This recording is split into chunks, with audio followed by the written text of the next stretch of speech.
Assalomu alaykum hammaga. Xayrli kech. To'g'risi uyqularim ham qochib ketdi bor-bor bo'lgan ishlardan, eshitgan gaplarimdan. To'g'risi men nima desam bo'ladi, unga shuncha yaxshilik qildim, yonimda olib yurdim. Hamma qarshi chiqqanda ham yonida turdim. Men bu narsani minnat ham qilmayman, men bu narsalarga roziman. To'g'risi.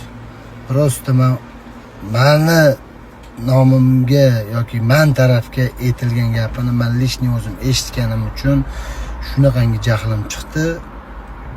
O'zimni bosib tura olmadim to'g'risi.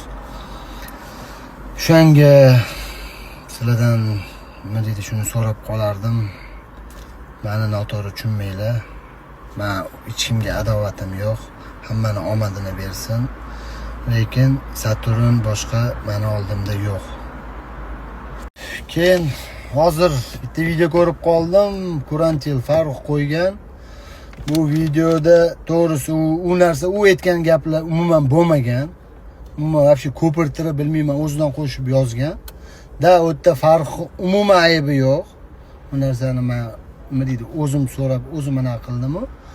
Prosta Saturn telefon qilgan ekan Farruhga, ko'tara olmagan. Biz ovqatlanyotgandik. Qaytib chiqqandan keyin qaytarib qildi, ko'tarmadi.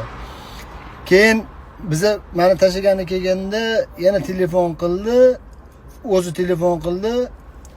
Anaqaga Farruhga, shunda men aytdim, "Men yo'qman" dedim. Prosta Muhiddin akamni sandan jahli chiqib yuribdi. Shuni aytgan desam, bitta aytdi, hamma narsa boshlandi dedi. So'kib vallo battar to'g'risi u narsani men aytgim ham kelmayapti.